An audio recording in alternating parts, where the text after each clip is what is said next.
Hi, in this presentation, we're going to look at a list view that is not in a list activity, but in a regular activity.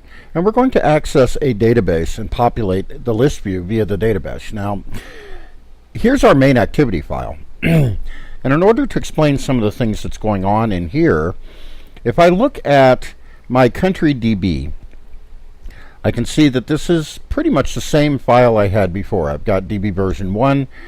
Country table name is countries. Of course, if something changes either in the schema or the actual data, then I would need to change my version, database version, so that create or on upgrade would be called. And that then would change this create table. So this is the same kind of file that we had before. We define the table here and then execute that create SQL, and then define the data that is in the table here, and then execute my insert SQL here. Now, the activity just defines the list view, just shows the list view itself, and this is a template view. The actual view of the data that's going to be in each element of the list is in countryitem.xml.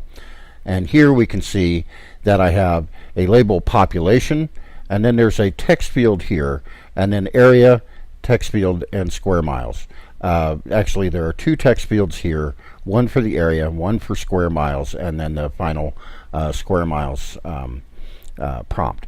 So if I look at that code, I can see how that is laid out. It's a linear layout, orientation vertical, and then text view, which is wrapping the entire content, which is the name of the country, and then another linear layout with a with a horizontal orientation.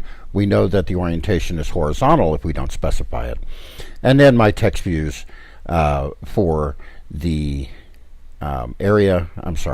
the population, and here's that pop, and then the area, and that we're going to populate there, and then there's the area, and we'll populate that here, and then the descriptor is square miles.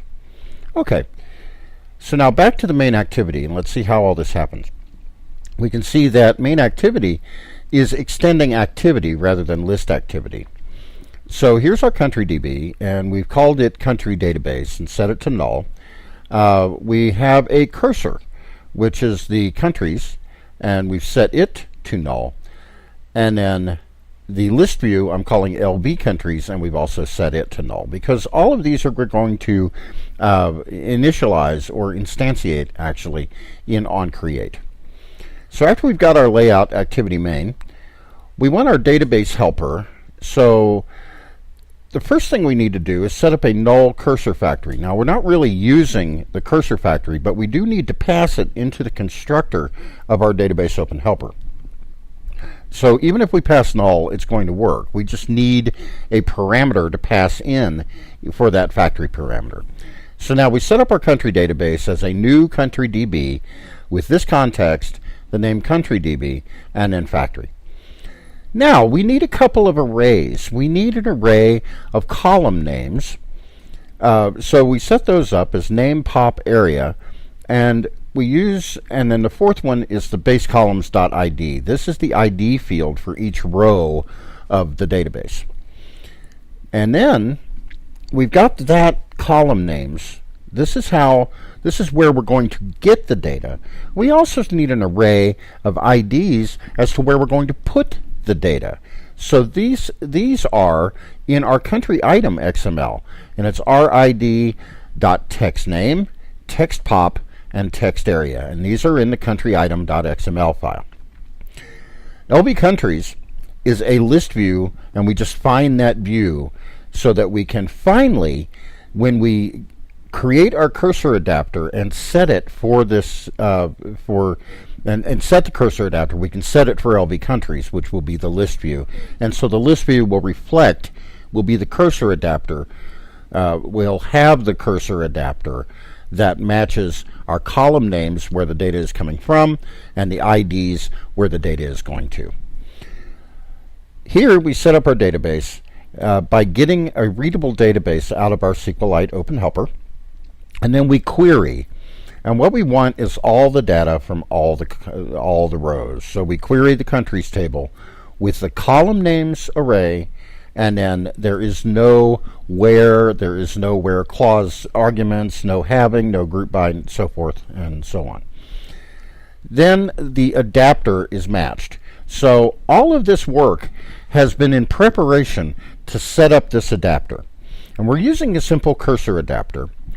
And it is this context, and then the country item layout itself, the countries table, the column names, which is the columns from that table to get, and then the target layout IDs, which is the destination IDs for the data for each column, and then the final argument is 0.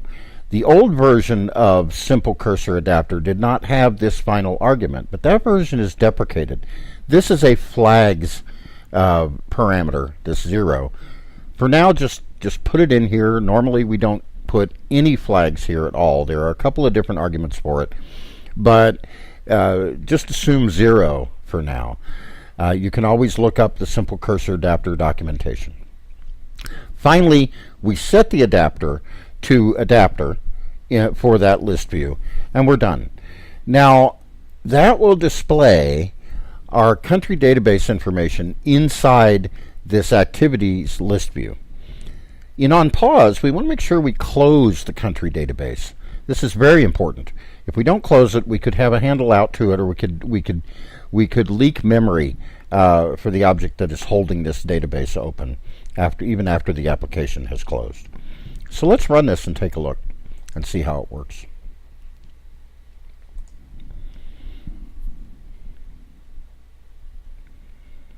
And we can see we have our application running, the name of the country, and then population, area, and so many square miles. Thank you very much.